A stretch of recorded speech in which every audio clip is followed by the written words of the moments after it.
आज के समय में प्रत्येक व्यक्ति को आप क्या एडवाइस देना चाहेंगे, किस तरह का इंश्योरेंस लेना चाहिए? आज के समय में कभी भी असमय मृत्यु हो जाती है लोगों की, कभी भी दुर्घटनाएं हो सकती हैं, कभी भी आप देख रहे हैं कोई भी बीमारी हो सकती है। जनरल में जैसे आज के समय में जरूरत बन रही है कि हर किसी के पास मोबाइल है, लैपटॉप है, गाड़ियां हैं, ऐसे में क्या इंश्योरेंस पॉलिसी भी होना चाहिए सभी के पास? जैसा कि मैंने कहा, सबसे पहले सेविंग प्लान होना चाहिए। टर्म इंश्योरेंस लोग लेते हैं। अब देखिए, मैं बहुत बड़ा एक इम्पोर्टेंट टॉपिक लेके आपके सामने आया हूँ। टर्म इंश्योरेंस आपने ले लिया 1 करोड़ का, SIP ले ली, और मुझे कहा, जब मैं सेविंग के लिए प्लान करता हूँ किसी के लिए, कहले भाई साहब सॉरी, सब कुछ पैक है, मैंने टर्म इंश्योरेंस 1 करोड़ का ले रखा है और SIP कर रखी है 10,000 रुपये महीना। 10,000 रुपये महीना, this is the pure investment. किसमें? SIP में। और term insurance is the pure risk cover. जब हम LIC पॉलिसी की बात करते हैं, उस प्लानिंग की बात करते हैं, फाइनेंशियल प्लानिंग, वो कहते हैं कि इसकी जरूरत नहीं, क्योंकि मैंने दोनों सेपरेट ले रखे हैं। No doubt, term insurance pure insurance होता है। LIC जो सेविंग प्लान है, that is not pure insurance. अब इसके बारे में मैं बताना चाहूंगा, बस बोलिए। प्योर इंश्योरेंस मतलब? प्योर इंश्योरेंस मतलब ओनली रिस्क कवर करेगा।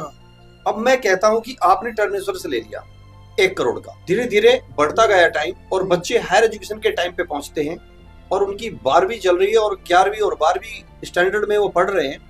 अब उन्हें पैसे की ह्यूज रिक्वायरमेंट आने वाली है। इस टाइम बाप एक्सीडेंट होता है और डिसेबल हो गया, अपंग हो गया।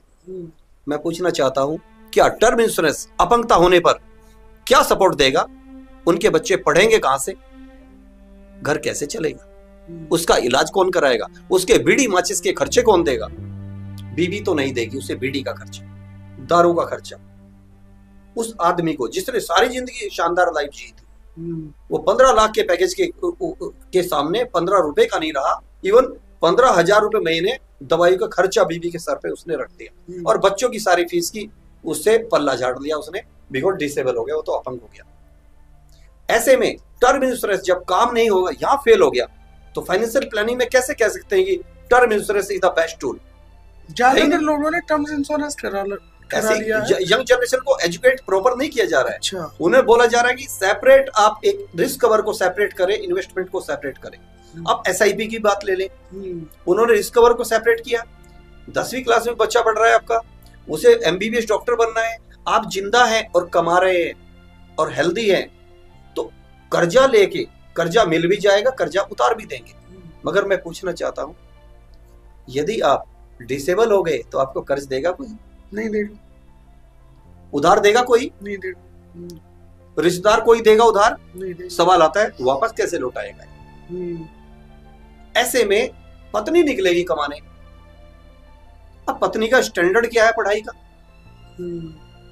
वो 10,000 रुपये महीना कमाएगी, सही बात है। दुर्गति कराएगी, तो वो बेचारी कमा के लाएगी धक्के खा के, और उसके बाद वो कहेगा कि ये एक तनख्वाह कब आ रही है? कहले कल आएगी तनख्वाह मेरी। कहले कितनी? 10,500 रुपये। कहले एक काम करिए, 4 पवे ले आने 8 PM की। महीना हो गया, जीप पे लगाने, लाएगी? नहीं लाएगी। तो फिर अब बात करते हैं, यही प्लानिंग आपकी वो होती LIC की, और डिसेबल हो जाते।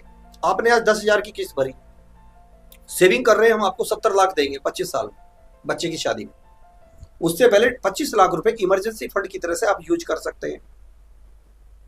आपने 10,000 रुपए महीने की सेव की, SIP ना करके आपने सेविंग यहाँ की। सेविंग इसमें